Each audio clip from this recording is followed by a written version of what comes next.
bisa jawab lah gitu, enggak. Syukron, terima kasih lah. Yang bahasa-bahasa conversation ringan aja itu. Jadi tidak yang membahas tentang tata bahasanya yang ribet dan insya Allah. Mungkin itu nanti bisa kita jadikan ekskul yang bisa dipilih. Bawaan kita tuh dicek, dicatat bahwa air mineral berapa, kalau yang rokok berapa, kalau snack berapa. Assalamualaikum warahmatullahi wabarakatuh. Ya, jadi di sini kita sudah memasuki bagian yang baru. Ini adalah hierarki pengelolaan sampah plastik. Ini dari yang paling buruk hingga terbaik. Yang paling buruk itu yang di bawah dan yang terbaik itu di atas. Kita akan bahas ini satu persatu, mulai dari yang terburuk.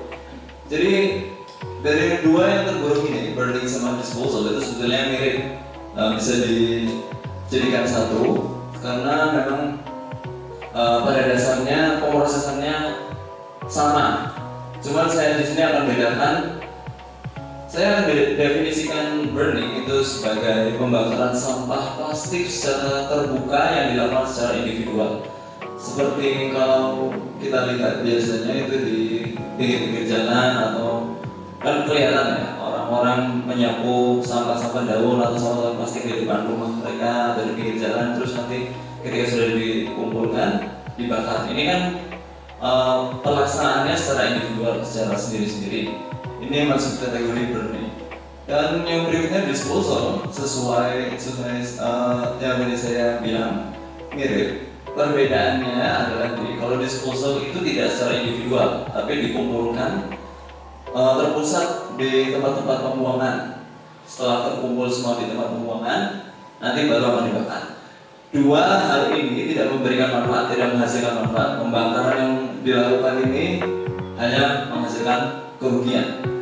Lalu yang proses berikutnya adalah energy recovery. Ini adalah tingkat pemrosesan yang lebih baik daripada dua sebelumnya.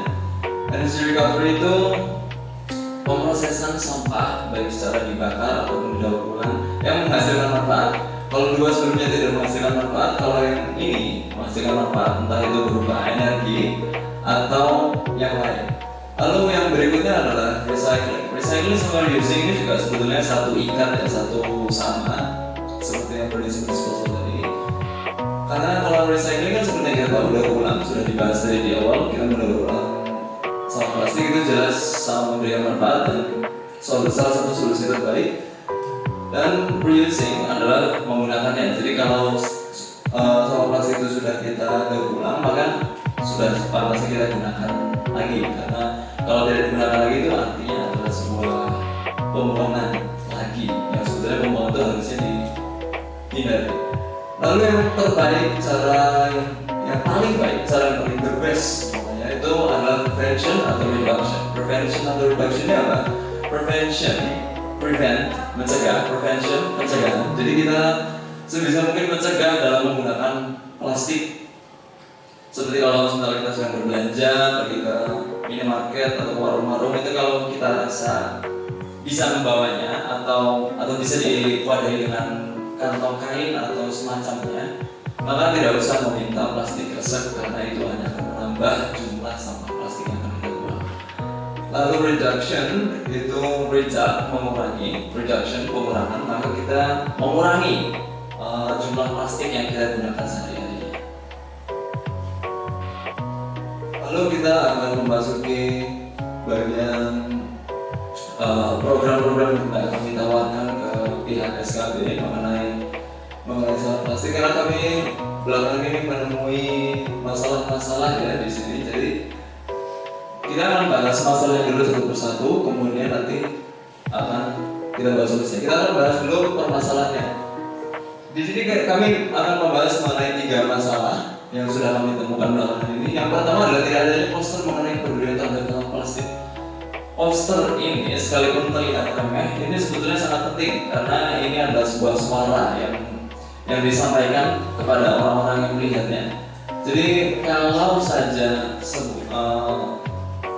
suatu pihak itu tidak punya poster mengenai sesuatu, kalau dalam kasus ini sampah plastik, itu artinya pihak tersebut tidak peduli akan pentingnya mengurus sampah plastik. Padahal ini adalah hal yang penting. Sekalipun orang itu beranggapan bahwa oh itu hanya poster saja atau sebagainya. Karena emang pentingnya seperti itu, sering ada poster tapi tidak begitu membawa dampak yang signifikan. Tapi sebetulnya poster itu sangat penting karena itu adalah sebuah suara yang disampaikan. Lalu yang berikutnya adalah tidak adanya pengawasan terhadap tindakan-tindakan pembuangan sampah plastik yang dilakukan secara sembarangan. Dan yang terakhir adalah tingkat kebersihan lingkungan sekitar SKB yang kami rasa sedikit memang kurang bersih ya. Apalagi awal-awal ketika kami masuk ke sini itu sangat parah karena di depan situ tempat parkir dan juga di pot-pot tempat tanaman itu banyak sekali sampah plastik. Ini pot itu kan mewadahi tanaman. Kalau tanamannya dibumbui sampah plastik ini berbahaya. Juga apa ya, nggak sesuai dengan tujuannya. Orang itu kan menanam tanaman itu untuk melestarikan lingkungan.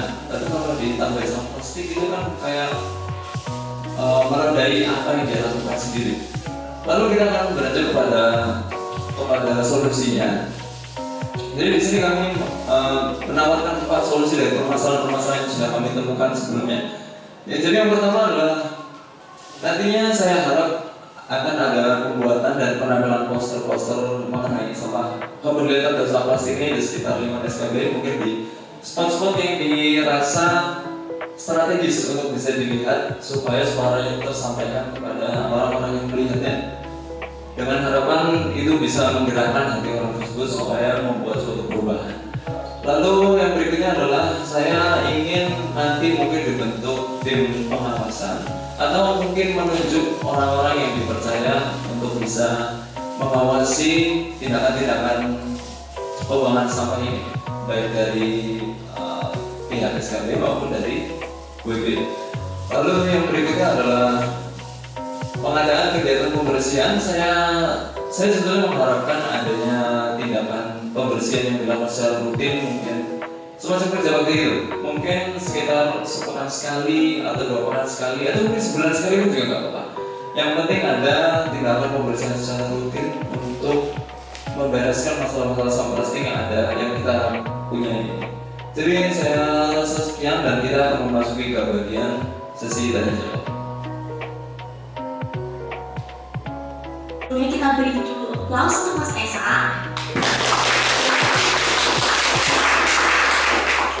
Terima kasih Mas Esa untuk penyampaiannya. Sekarang mari kita buka sesi tanya jawab. Baik, silakan untuk teman-teman yang mungkin ada pertanyaan boleh angkat tangan. Baik, silakan Mas Zubir. Assalamualaikum warahmatullahi wabarakatuh.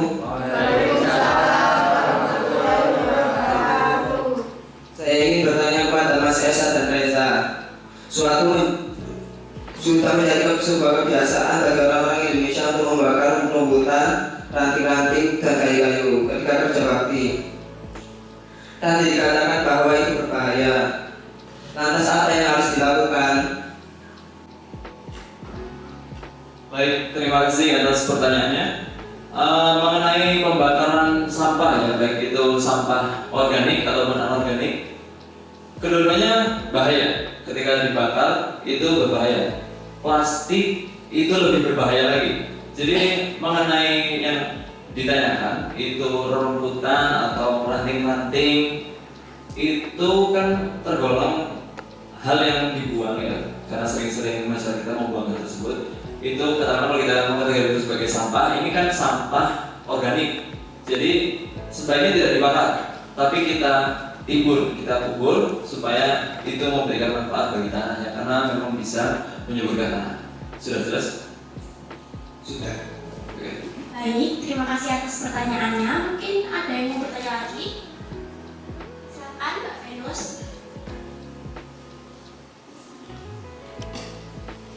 Baik, terima kasih. Assalamualaikum warahmatullahi wabarakatuh. Waalaikumsalam. Ini pertanyaan saya untuk Mas Mas Esa dan Mas Reza, jika memang sampah plastik tidak diperbolehkan di Indonesia dan menyarankan menggunakan recycle atau yang sejenisnya. Contoh dari tas kertas, sedangkan tas kertas itu terbuat dari pepohonan. Lantas bagaimana jika ada kekurangan penghijauan? Sekian, terima kasih. Baik, terima kasih sudah bertanya, Saudari Venus. Mengenai pertanyaan kertas, kantong kertas atau penggunaan wadah kantong kertas sebagai pengganti kantong plastik, ini sebetulnya akan merujuk kepada sejarah pembuatan kantong plastik itu sendiri. Jadi kantong plastik itu dulu dibuat sekitar tahun berapanya saya lupa, tapi mungkin sekitar 1900-an awal. Itu awal tujuan diciptakannya itu adalah untuk mengganti kantong kertas, karena waktu itu kantong kertas kan dinilai merusak lingkungan karena kurangnya penghijauan jadinya. Jadi dibuatlah kantong plastik. Tetapi seiring berjalannya waktu kantong plastik semakin banyak digunakan sehingga itu membuat ancaman dan masalah untuk umat manusia lebih besar lagi. Bahkan masalah itu lebih besar daripada kantong kertas yang dulu pernah ada. Lalu bagaimana penyelesaiannya? Penyelesaiannya adalah masalah sampah plastik ini terjadi karena kita membuang atau kita membakar. Maka seharusnya kantong plastik ini tidak dibuang. Mau itu kantong kertas, mau kantong plastik atau kantong apapun, itu asal jangan dibuang, itu seharusnya tidak akan menjadi masalah besar. Sehingga kalau bisa memang wadah-wadah tadi yang terbuat dari apapun itu dipakai ulang, dipakai secara berulang, bukan dibuang. Sudah jelas? Sudah, terima kasih. Baik, terima kasih atas pertanyaannya. Selanjutnya mungkin ada yang ingin bertanya? Silakan, Mas Dedan. Assalamualaikum warahmatullahi wabarakatuh. Terkait masalah sampah plastik di Indonesia, teknologi inovasi apa yang diperlukan untuk mengatasi masalah sampah plastik di Indonesia? Baik, terima kasih atas pertanyaannya, Saudara Darren. Mengenai pertanyaan tentang inovasi dalam menyelesaikan permasalahan sampah plastik di Indonesia, itu sebetulnya inovasi-inovasi daur ulang dan pembakaran terkendali mungkin memang sudah ada ya di Indonesia. Maksudnya untuk pembakarannya yang secara terkendali kemungkinannya sudah ada. Yang sejauh saya ketahui itu daur ulangnya memang sudah dibuat, namun memang skalanya belum besar, belum masif, masih di tempat-tempat tertentu dan juga masih belum tersebar rata, serta orang-orangnya juga belum teredukasi dengan baik. Jadi kalau menurut saya penyelesaian ini harus dimulai dari kita sendiri dulu, dari orang-orang sekitar yang memiliki cukup pengetahuan mengenai ini supaya dapat mendukung terjadinya inovasi-inovasi yang lebih besar, meningkatkan kualitas SDM dan juga hal-hal lain yang mendukung hal ini. Saya rasa itu akan membuat perubahan yang besar bagi Indonesia ini. Sudah cukup? Baik, terima kasih. Baik, terima kasih atas pertanyaannya. Mungkin jika ada yang ingin bertanya lagi, silakan Mbak Diva. Assalamualaikum warahmatullahi wabarakatuh. Baiklah, saya akan bertanya kepada Mas Esa dan Mas Reza. Bagaimana nasib pemilik pabrik plastik jika kita harus mengurangi penggunaan plastik?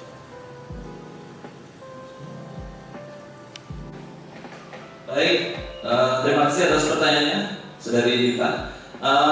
Mengenai pertanyaan bagaimana nanti nasib dari produsen-produsen plastik itu begini, kita pakai analogi saja. Saya nggak pernah bilang kalau plastik itu adalah sebuah benar-benar 100% kerugian, tapi karena melihat fenomena yang sedang terjadi di dunia ini, plastik kan memang kita bisa sebut sebagai ancaman ya, karena memang telah mengancam kehidupan manusia saat ini. Jadi kalau ancaman itu kan biasanya identik dengan kejahatan.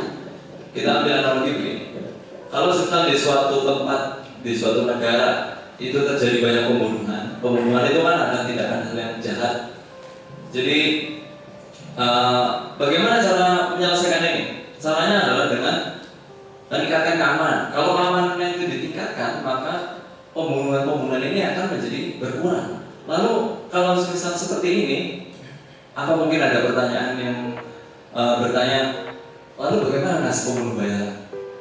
Ini sebetulnya tidak perlu ditanyakan karena tindakan jahat itu harusnya nggak pernah ada. Kenapa orang harus membayar sesuatu yang memberi dampak buruk bagi dunia? Saya rasa itu sudah cukup. Apa itu sudah cukup? Sudah. Oke, terima kasih atas pertanyaannya ya. Baik, terima kasih. Sesi tanya jawab sudah selesai. Terima kasih kepada narasumber dan teman-teman sekalian.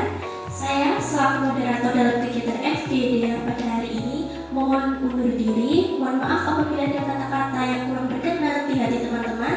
Saya akhiri. Wassalamualaikum warahmatullahi wabarakatuh. Baik, kita beri aplaus untuk